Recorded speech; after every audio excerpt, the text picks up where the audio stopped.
I'm looking at my value, trying to check off these boxes. I know the old me couldn't have you. Boom. Boom, shaka. Stop. Okay, here we go. Welcome to Right Here, Right Now, the podcast where transformative conversation meets healing. I am your host, Dominique Wright, and each week we dive deep into powerful stories, insights, and techniques to help you heal right here and right now. Speaking of right here, right now, I have my twin, what do they call it? Twin in them. Twin in them. My sister from the same mister. My sister, Dominique. Right. Period. Yeah. Right here, right now. Right here, right now. Same last name. In the flesh. Yeah. I appreciate you for coming on. This was like all of a sudden it's random as hell. But very random. Yeah. But very good. Yeah. We just happy to be here. Yeah. I'm just happy to be here. Just happy to be here. I want to start off a little lighthearted. So my sister is super into film. If you don't know, she's a film major. She graduated top of the class. No, I don't know if it was top of the class. Valedictorian, class president, all that, running for president, you know. I was on the ballot this year. I just didn't. I was shy. I didn't want to win right off the bat. Exactly. She had to go back again. She graduated from UNLV, so shout out that school and how hard it was to get there. But since you are into film, I wanted to know, what are some cinemas, some films, or anything that you could say that had like an impact of your upbringing? Like maybe it was a cartoon, like a Johnny Bravo. Like what do you feel like? Bravo. Yeah. I love Johnny Bravo. What is some cartoons? Well, you already know Nightmare Before Christmas set me off. Like that was the first movie I think I seen that I was like, dang, like this shit is cool. Like this shit is dope. And then from there, you already know Coraline's like my favorite, one of my top favorite movies of all time. Mm-hmm. Scary movies, you know, I love all scary movies. It's hard to pick one because I like so many of them. Like Jeepers Creepers for sure. Yeah. Texas Chainsaw. Like we grew up scared as shit watching all those movies. So but isn't that crazy though? Like I feel like most kids don't grow up the same way as us. Like we were watching scary movies at like 5 or 6. Right, we wasn't supposed to. We was running in the room. We wasn't really watching them for real. But there was some nights, you know. But they set us up like, oh, it's a movie night, and then they put on Texas Chainsaw Massacre. Something that like scarred us. No, that's not what. That's not what the fuck I wanted to watch. But that's okay. All right. Do you think like now, like looking back on it, do you think like that's the reason why you do like scary because you didn't at that time? Like probably. What do you think is the attraction now? Like you know, probably at that time we would run into the room and watch like SpongeBob or something to make us feel better, but at that time we didn't even want to watch it. Yeah. But now it's like your favorite and my favorite thing to watch. Yeah, for sure. I think it definitely is because our parents were horror fans. Like that's all they wanted to watch. So it's like unconsciously maybe like that was just like building up us to, and then we were curious too. Like we was like kind of like even though we were scared, we was kind of curious about it, and we just grew up in that atmosphere. Like they took us to haunted houses, like they would not let up. Like we had to be involved. We did not want to be, but we had to be involved. So it's like they wanted us to be scared. No, facts. So it's like I feel like that's why we like scary movies. And we used to watch the behind the scenes. I know that used to get me too on like the DVDs. They would have behind the scenes. They would show how they would put the monster together and stuff like that. Then it's like, okay, like this is actually kind of cool. Like people took a lot of work to get to this point, you know, to build this monster up, but at the end of the day it's fake.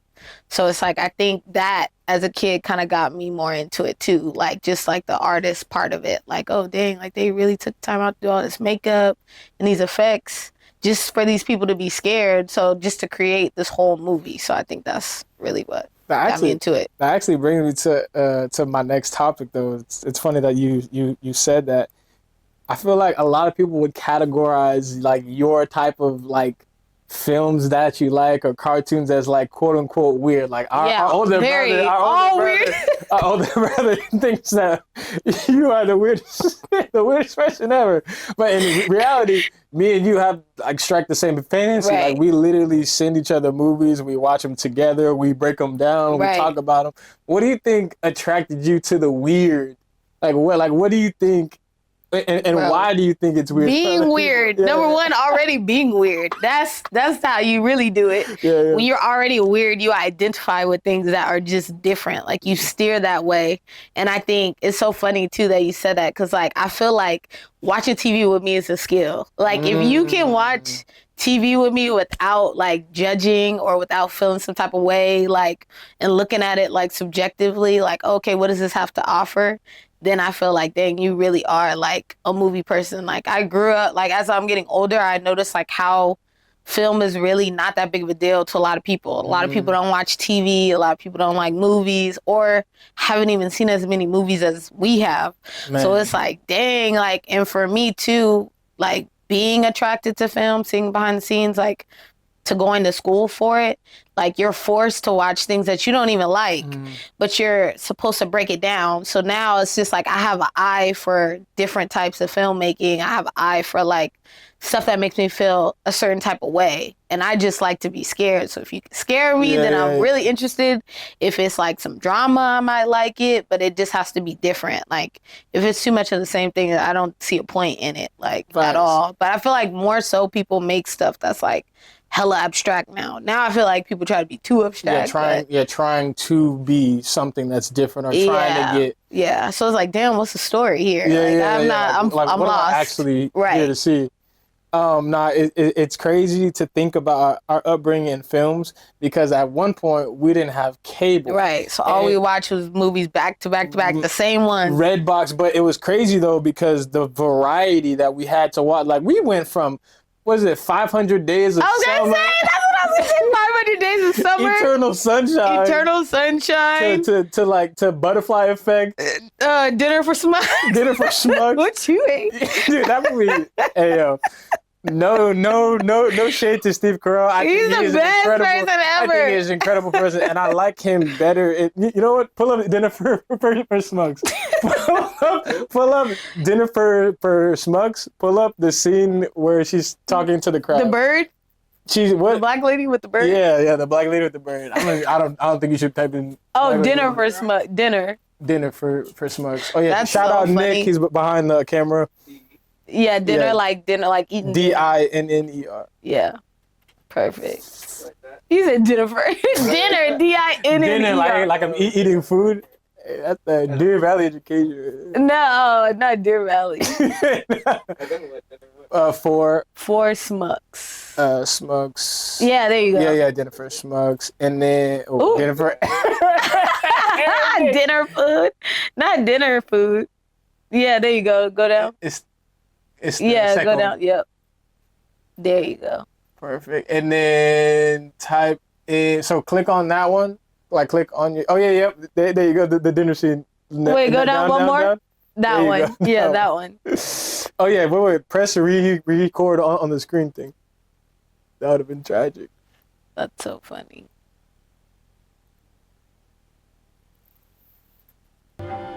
There it is. The eyes are but two of the five senses. Remove them, and the others become incredibly sensitive.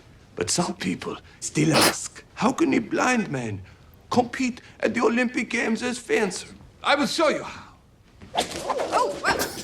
Absolutely. I'm gonna show you. All right. You enjoying this? Yes. Such a pleasure to laugh at the misfortune of others. Jeez. Are they cute when they're small, or are they pretty much horrible the whole time? Are you looking down my dress? No. Why not? I feel like being a ventriloquist is so scary. No. Yeah, it is very weird because that movie did so. Yeah. That movie was crazy. No one knows about that film. Here you are, ma'am. Bon appetit. This is how I was like, come on, what are we doing here? I'm receiving a message from the other side. She's really playing her role, bro. I'm trapped. Where are they taking me? She's talking to the lobster. The water. Stupid, bro. This is so stupid, bro.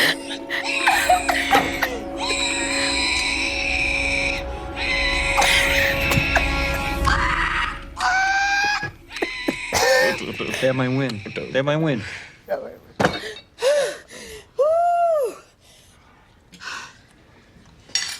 Sorry, pause it. Pause it. But that's what I'm saying. Like, that's the type of stuff we're watching at, like, literally when it came out. But it was so funny though. Yeah, it was definitely very interesting. But thinking about films, thinking about scary movies, from the director's perspective, like, let's say your life is a film, right? And you're the director, but you're also that main character. How would you describe your character development? Like, how would you... As a person in real life? In real life. If it was a movie? But you're the director. Like, how would you describe, for instance... A joke. A joke. For sure, a joke. Like, my life, the craziest, funniest things happen to me for no reason. Like, none whatsoever. Like, I feel like my life is literally, like, Insecure. Like, that girl, Issa Rae, it's funny like that. Like, that's my day-to-day. Like, for real, it would be a comedy film. Like, people would be like, what is going on? This girl, like, how does this happen? Like... Because I don't know. That's just what it is. But, like, I enjoy it. Me and God just be laughing. Yeah. I'm like, God, you know you wrong for that. I used to say that God is the biggest comedian. He is. Because why are you playing with our life like that? Yeah. I definitely feel like he has a sense of humor, for sure.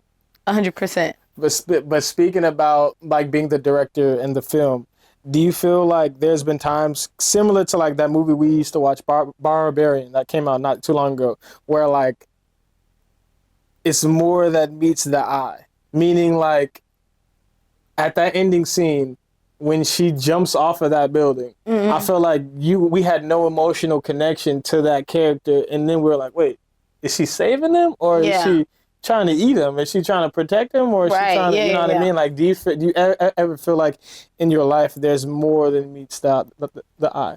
All the time. But it's a matter of, like, letting go of control. Like, I think we always want our life to play out a certain way because everybody thinks about their life, like, as you should. You think about, oh, I'm going to do this, I'm going to do that, I'm going to move here, I'm going to have kids by this age, I'm going to be married by this age. And then when it doesn't happen, it's like this moment of maybe disappointment or, like, dang, shame behind not being further where you thought your movie was going to be. But the difference between that and this in real life is there's no control. You're not in control of that. Whereas a movie, that's why it's a movie, because they're controlling the narrative. And I think we just get caught up in things that we see. But in reality, like, you got to let go of that control. Like, it could play out better than you expected.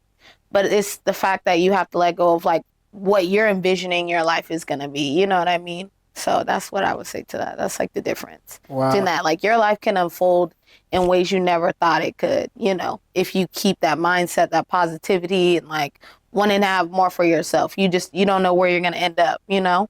And I think everybody has that time where they look back and like, dang, I would have never thought I'd be here. But it can be in a good way. Like, I would have never thought I had grown this much. I would have never thought I learned this from this mistake or this breakup, whatever the case may be, you know? Yeah. What would you consider this season?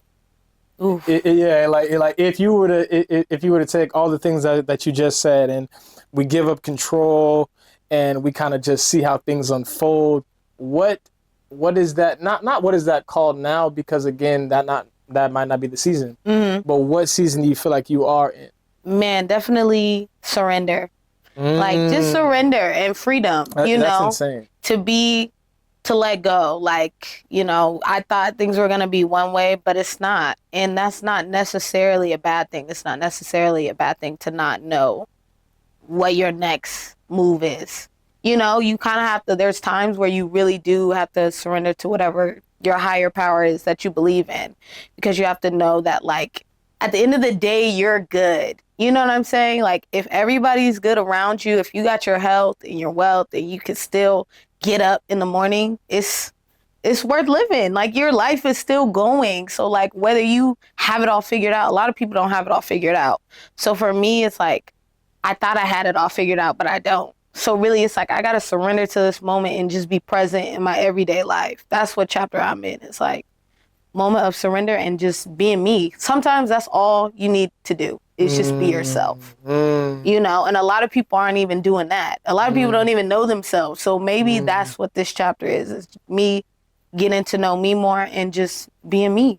Because that's enough. Like, we tell ourselves that we have to do all these different things. We got to have this career. We got to have this body. We got to have this relationship, this perfect situation. And sometimes, like, you just being you is enough. You contribute to the world as you are. You don't have to keep working. You don't have to keep doing this, doing that. You don't have to be perfect. Like, nobody is. Like, you breathing this air is good enough. Wow. And that's the chapter that I'm in. It's like, just being like, no, forget that. I don't have to listen to what society has to say. Like, I'm good. I'm enough just as I am. Whether I have this or don't have this or have that, I'm more than enough for myself. I love that. Yeah. I love that. And it's insane because over the course of this entire week, I've actually been talking to myself and thinking about surrender. And not only that, but it goes hand in hand with what you just said. I've been telling people because they've been asking me, oh, do you still do this? Do you still do that? Do you still do this? Right. And my answer was, I'm finally learning that in this season of my life, I have to honor my evolution. Right. And, exactly. And I can't revert back just because of comfortability. I can't revert back just because somebody else wants me to. Exactly. Or they see something in me that they felt like I gave up on. You need to do this. Yeah. But I'm like, whoa. Like, people are like, whoa, so you're doing all this podcasting stuff and you're doing this and that. Like, what? Like, what's that about? Like, are you done with this? And I'm like, I wouldn't necessarily say I'm starting or done with anything. Right. I feel like I just have my feet planted. Right. I'm shouting out G.O.D. I'm surrendering what I thought, right? Because at the same time, we all, like you said, we have this control. We think we know where we're going. We think that we know it all. We think that we're going to make this happen and this happen. But as life progresses, if we stay with our evolution, it'll be more true to yourself once we get to the end of that chapter. But that chapter might not end like it started. Exactly, yeah. But and the book is still being written. The other thing is, too, to add to that, I think people, like, see you in one way. Like, I think a lot of people have a singular or, like, a one-track mindset. They associate you with one thing, and that's what's comfortable to their mind. They can't, when you have such an open mindset and you just see your life in so many different ways and you think it's, like, super complex, I feel like for us or for people that have an open mindset, it's like possibilities are endless. I don't just have to be a podcaster. I don't just have to be a musician. I don't just have to be whatever I'm doing, my 9 to 5. I can be all of these things simultaneously. You know what I'm saying? Like, you really can do it all. That's the thing that people maybe don't see for themselves. So it's hard for them to see it in other people. They're like, whoa. I thought you were doing this. Yeah, exactly. But it's like, that's still a part of me. All these things make up who I am. I'm not just one thing. Yeah. I can be all of them, all at the same time, you know? And so when you look at yourself as a whole, no box is left unchecked because you've done everything you wanted to do. Yeah. It may not make sense to other people, but as long as you can jump from whatever rock or jump back to whatever rock you want to go to, that's all that matters. As long as it's growing you as a person, like, I think people just feel like you have to, once you start one thing, you have to be that thing. Yeah. And it's just like, as you get older, you just realize, like, you don't have to do that. All you're doing is boxing yourself into one location and saying, okay, if I don't thrive in this, then I'm shit out of luck. And it's like, it's no. it's like a trapping feeling too. Right, like doing that, because it's like, if I have to stay one thing, then how can I allow myself to know anything more? Right. Because once I put the label on me, then what is there now? Right. Now I just have to be that one thing. And that's how I felt with sports growing up too. Because it's just like, now I'm just going to be a football player. Now I'm just going to be a basketball player. Right. And it's like, if there's more that you wanted to do, then do that. Like, and I had to realize, who am I doing it for? Right. Like, I think that is always my biggest question. Right. Now, like nowadays, what is my reason why? You know, and it brings me to my next question. What do you think is a new reason why for you to just be, rather than because I think personally that reasons why changes. I read this book, Starts With Why, and I remember when I was reading it, my reason why for doing certain things was completely one thing. And I was like, this is my motivation to get up, and this is this and that. But now, if I were to read that same book, it wouldn't even be close. Oh, that's different. You know what I mean? I gotta read that one. No, it's a fire book. I think it's called Starts With Why by Simon Sinek. Don't quote me on that, but I think it is. But yeah, so what do you think a new reason why is for you that may have changed?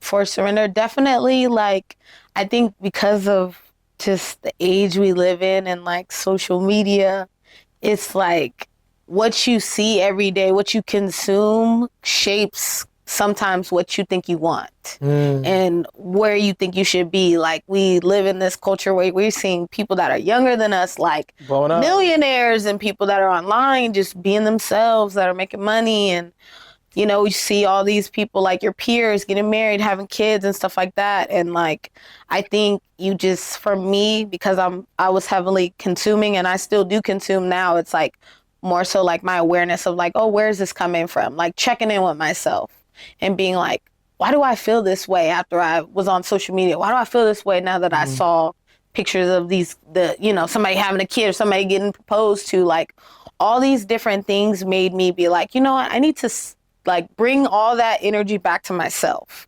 and really like wherever, I don't know where I read this quote or who told me, it could have been you or somebody, but they were just like, just be where your feet are. You know what I'm saying? And then to add to that, like the other quote that people say, grass is greener on the other side, like the grass is always greener on your side. So like my reason for just being in a state of surrender is like just surrendering back to myself and to like God, to be like, okay, the grass is greener where I'm at. I have to be where my feet are. So it's like, how can I, you know what I'm saying, put myself on a pedestal rather than all these worldly things that I think I want? Like conversations with your real self and your ego self. Like, where is this stemming from? So now, like, I think of surrendering as like, that's just me coming back to myself and being like, okay, let me just disconnect for 5 seconds and get back to me.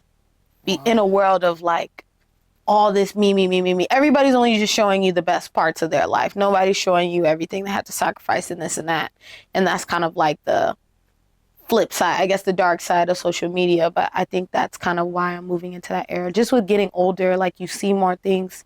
You may think you want this, and you may think you want that, but it's like, what do you want for real? Exactly. Not what everybody else is doing. Yeah. It's just like distinguishing that all the time, like coming back to yourself, like, what is it that I actually want out of life? Just me. If nobody was looking. Yeah. If there was no eyes on you, what would you really want? Yeah. If somebody was like, just write it down and be, what is that where you write it down and you don't put your name on it? Like, yeah, like you just let it flow. Yeah, if you just wrote something, all your wants and desires on a piece of paper, that was anonymous, that's the word I was looking for. And nobody read it but you and, you know, God. If God could just grant you a wish, or a genie, whoever. What would it say? If nobody was there to give you a round of applause, be like, oh my God, like, would you still want the body? Would you still want the husband? Would you still want the kids? Would you still want the money? Kind of clout, yeah. Still want that kind of fame. Right. What would you really, really want? So it's more so like me getting into that era of like, okay, let's just get back to the era of me and surrender and being like, I'm okay with how my life is now. And I'm okay with how my life is going to end up. Exactly. As long as I'm a good person, as long as I'm spreading love and goodness into the world, then I'm good with whatever that means. I love that. And I kind of want to bring the conversation back a little bit because you said some key points, some key things that I really think is important for the viewers to hear. You talked about checking in with yourself, and you also talked about talking to your real self and your ego self. So there's two questions that I was like, I cannot forget to ask these questions. So for you, one, what does checking in with yourself look like? Because I think when people say checking with themselves, it looks different to everybody. You know, for me, checking in could be like a meditation. Right. It could be like going on a hike. It could be journaling. Right. What do you think checking in is for you, and how do you find that time to do that? I think checking in for me is like unplugging, like put my phone down. Maybe I like to sit in silence. Like silence does a lot for me because silence allows you to really know what you're thinking, like what's going on upstairs. When you have all these voices and people around you, it's hard to like check in with yourself because there's certain things that are affecting how you are. Like I like to sit in a room by myself in silence. No phone, no nothing. Just like, what do I think about in silence? Like, what am I thinking about all the time? Like, what's going on in my head just around the clock? And then I like to like write that down. Like, okay, I'm really thinking about this person, or I'm really thinking about this. And then I like talk to myself too. Like, okay, like, why are we hyper focused on this situation? Like, what is this doing for you? or why did this trigger you? Like, I like to check in and ask myself questions, like, so that I understand, like, who am I? Like, why do I think the things that I do? Like, I feel like it's important for you to know, like, what makes you tick, you know? What are your triggers? Why did you feel affected by what that person said to you? You know what I'm saying? Why do you feel happy about this situation? Like, what was so good about today? Like, certain things like that. And it's like, it sounds like silence is power, but I think silence is also something that a lot of people fear. Because For sure. when your mind, when your thoughts are loud, a lot of people fear that. And that's why it was really intriguing when you said, like, you like to sit in silence. So I'm wondering how somebody who's hearing this, who does fear their silence or fear their thoughts, what is something that you would say to them to maybe, like, get them a little closer to themselves and, like, you know, have it so that maybe their thoughts aren't so scary, you know? Because I feel like I've been in states and times where I didn't want to hear any, like, I wanted to play the game. I wanted to smoke. I wanted to drink. I wanted to kick it with the boys. I wanted to do all these worldly things to get me away from myself. Right. And it sounds like you have a certain security that developed over time, in where you realize that these things are important for me not to go unchecked. It is important to check all these boxes. So what is something that you may give to the people? Give to the people. Give a little bit of free game. You know, how can checking in with yourself be something that is obtainable to somebody who doesn't do so? Okay, so to sit with yourself for somebody that hasn't, honestly, I would start small, like car rides, like, instead of like blasting your music, like, because there's moments, I know everybody gets to this moment where, like, you have nothing to listen to, like when you have not shit else to listen to and you're tired of your playlist. I would take that upon yourself to just have a car ride in silence. Like, I like to open the windows, I like to just kind of do my thing and just drive to my location. You're already kind of on autopilot, but the silence is going to allow you to kind of have the awareness to know, like, what you're even thinking about, you know what I mean? Or like shock therapy, go to the park, like, do things that, like, people may talk about that you've never done. Like, I would take myself out. I remember in the beginning of me going on solo dates and stuff, I'd be like, oh my God, I do not want to go. Like, what if somebody sees me and this and that? Or like, what if somebody talks to me? But it's like, no, like, this is the best time for you to be alone. Like, there's so much power in being alone. And people, if more people understood that, then there would be, everything would change. Like, the world would change. People would be better. It would be less crime because people would just have time to just, like, sit with them, really understand what's wrong. Like, there may be something wrong with you, like, and that's okay. There's something wrong with everybody. So it's like, the faster you understand or have the awareness to be like, ooh, I'm slipping, this is a toxic trait or whatever the case may be, the faster it is to you having a better lifestyle. Like, it's only helping you at the end of the day. Like, that's the thing. Like, people are scared and running away and trying to use all these different people to cover up or to run away from themselves. And it's like, all of it is counterproductive if you really think about it. Like, the faster, like I said, the faster you get in touch with yourself, the better your life will be. And the better the people are that are going to come into your life. Man, I feel like people in the relationship need to hear this. Because a lot of the times you subconsciously become codependent on your partner, and since you're not single, you feel like you shouldn't be alone still. But I think it's so important, no matter what situation you're in, you always need to find time for you, so that you can continue to evolve and transform. Because when thoughts go unchecked, or you're not sitting with yourself, or you're not giving yourself that time that you did in a previous state when you were healthy, you can project and get project. Then it's gonna be their problem, not yours. Now you'll be a drive-through. It's me. Now you're driving. Facts. It's not. It's me. It's you. Yeah, facts.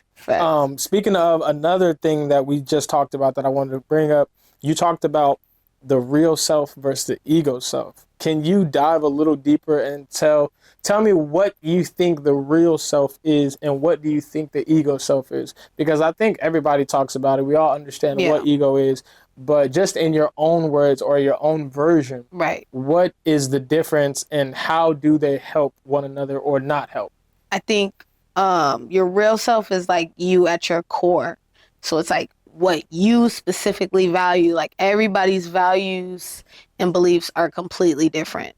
But there's certain things that you hold, you know, to a certain standard. Like there's, for example, there's people that like you have to tell the truth. You know what I'm saying? They value honesty. They value, you know what I'm saying, like loyalty. Like but you may not. You know what I'm saying? You may not really value stuff like that. And your ego self, I feel like, is more like your flesh. That's like more so things that you're just saying maybe in the heat of the moment. Like your ego, like if somebody pissed you off, you cussing them out might be your ego because you feel hurt. So now you want them to feel the way that you want to feel. You know what I'm saying? So you're going to try to fight fire with fire. That's more your ego, because it's like you didn't have to act out, but because your ego is like trying to protect you in a way. It's like the baby of you. It's like, oh, I'm just going to be childish because I'm going to try to get the same reaction because I feel some type of way. That's your ego. Whereas like your real self to me is like the root of you. Like that's you as an actual human being person without accolades, without how people see you. Like that's just how you are behind closed doors. Like that's the stuff that I feel like is your real self versus your ego. Your ego is like your kid. Yeah. Ooh, the ego is like your kid. It's like your kid. Like they mean well, but they're not always gonna do things in your best intention. Like they mean to do, you know, they mean to protect you, but if you only went based off your ego, like people wouldn't want to be around you necessarily because it would show like you're kind of immature or you're like too emotional in a way. Like you just go with whatever is happening around you. Like you can't be stable.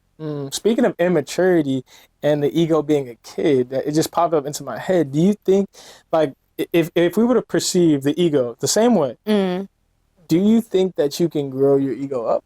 Did you think that your ego itself can mature if you give it like some kind of nourishment, or is it something that, you know, is just put in place to kind of project or like kind of try to protect, but doesn't, like you can never get it to the state in which it's a positive thing? That's a good question. I feel like it's more so discipline and like, I feel like your ego is always gonna be like, I don't know. That's a good question. Right. It's like, because I think you can, but you can't at the same time, because like that's almost like saying, do you think you could just never have insecurities? Like, no. Like, I think you can build yourself up to a certain point, but like as human beings, we're always gonna have insecurities, and all you can do is just notice when you're triggered or just say, oh, this is an insecurity of mine, and be okay with that. So your ego is more like you have to be okay. You have to like tell your ego like, oh, you know, thanks, but no thanks. You know, but I don't think you can necessarily. So in a way, your ego and your insecurities can be a positive thing. And the reason why I say that is because it's just an identifier of what it is in you that you can learn from. Exactly. So like your ego, like let's say somebody steps on your shoes.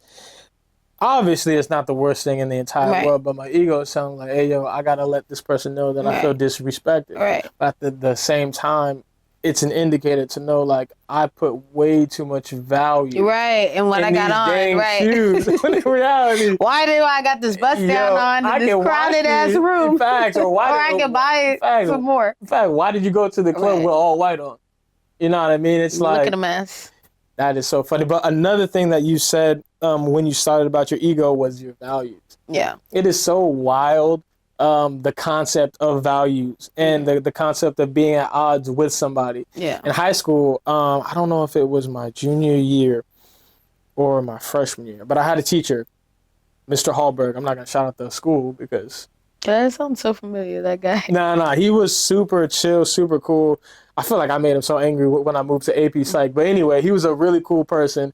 And he helped me out so much because it was one of the only classes, if I'm being honest, that I paid attention to, like that I grasped. And he talked about value systems. And there was like a huge chart. And it showed a whole bunch of values, but it also shows values as well, which neither of them were considered greater, but you could see that which ones oppose each other. So when you're at odds with somebody, instead of being so not present that you're just gonna get mad at them. You got to ask them, what do they value? Because somebody might not value the same things that you value. Right. Like it's crazy. I think I've seen, I don't know where it was, but I've seen like this thing where you ask a couple in separate rooms, what would you put as to your top values, right? And you list like, okay, is it kids, God, this or that? And then they'll be like a wife might put like kids. Right. A man might put me, or he might put me or God, me, you, then kids last. Right. Yeah. And then to the wife, it's like, hey, yo, are you crazy? Right. Why would What you about put our our kids? last? Are you insane? So are you saying that you would save me before our kids and all that, that? But then you gotta think about it. The dude might answer something crazy like, hey, yo, if I'm not connected to God first, if I'm not secure with me first, I'll never be able to protect my wife, and my kids are an extension of my. I'm like once I heard that, it exploded my mind, because it's like, again, I could take my immature ego out of so many old OG conversation and realize that I just had a different value system. Yeah, that's usually what it boils down to. And I'm like, when I learned that, I was like, that's man, pretty crazy. That's pretty mind-blowing. I'm like, I am growing. But then that just goes to show, too, because I've had conversations with people of, like, when you do know yourself, you just tend to, even if somebody does think differently of you, or they hold certain things of value, whatever, that are completely different from yours, all you have to do is exit that conversation or exit that person's life. Like, you don't have to try to make it work if you guys aren't aligned in the same way. You know what I'm saying? Like, I think that's too. huge. Like, if you know you, it can steer you better in other directions. You know what I'm saying? So you'll know, oh, that person values all these different things, and that's great for them, but that doesn't align for my life. So ta-ta, see you later. Yeah. Instead of like, oh my God, I met this person at this time, it seems right, so let's try to force this situation and let me try to change what they value to meet mine. It's like, no, it doesn't work that way. Like, let people be who they are and either, partake or don't. Opt out. That's where I'm at, where I'm like, I can just opt out. I just heard a funny quote on Instagram that it was this old lady, she's probably like 80 years old. She said, love is like a fart. If you gotta force it, then it's shit. Right? If I can find that quote, if I can find the little way she said it, she broke it down so good. Shit is crazy. She broke it down so good. But it's so true, though. If you have to force any kind of then it probably, you did shit on yourself. Right. Like, facts, you just shitted on yourself. Literally. But anyway, I do appreciate you coming on. Of course. If we wanted to wrap this up, I do want to get into like, let's do a little fast 3. Fast 3. So look. Boom, let's do it. Boom. If you were to give the people one piece of advice, either that you got from somebody else, maybe that you've learned in your life, maybe it's the biggest lesson of 2024. The biggest lesson of 2024. Yeah. What do you think that lesson is? I think it goes hand in hand with what I said with like, be where your feet are.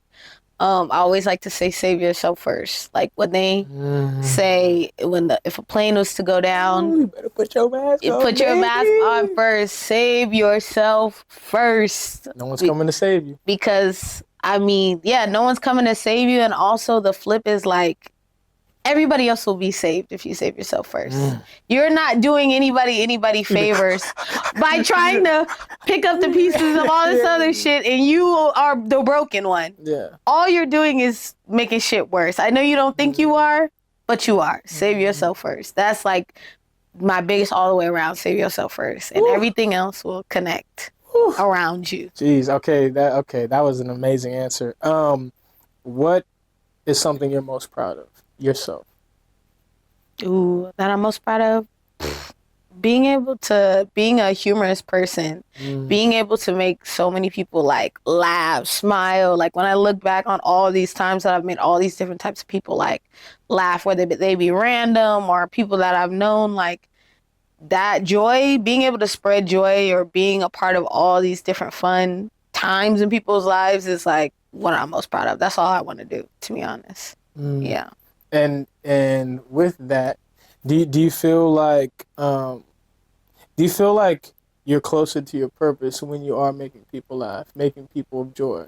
Or do you think that joy and laughter is aligned with your purpose? And the reason I ask that is because, like, from the outside perspective, I just have always seen it be the most natural thing to you. Right. And the craziest thing about, like, natural talents is I've realized that, like, now when I think about purpose, I think about the most natural thing to you, meaning, like, the thing that you have that ain't easy for somebody else. Right. Like, some people, funny is not something that people are described as, or, like, easy to talk to, and these or that. Like, for myself, I've realized that something that's easy for me is talking to people. Yeah. Like, having in-depth conversations. Right, I don't even know, bro. Right, I don't even know that this person. You telling me his childhood I'm like, trauma. dang, like, I'm really sitting here, and not only am I sitting here, but I'm eating it up. Like, I'm not even like, now you eating it up. I'm not even like, oh, I can't wait for this person to show up. I'm just like, I'm literally like, dang, like, actually, I think that this may connect to this, and I'm like, oh my god, I never thought about that. What? So that's why I asked, do you think that that's the easiest thing that comes to you?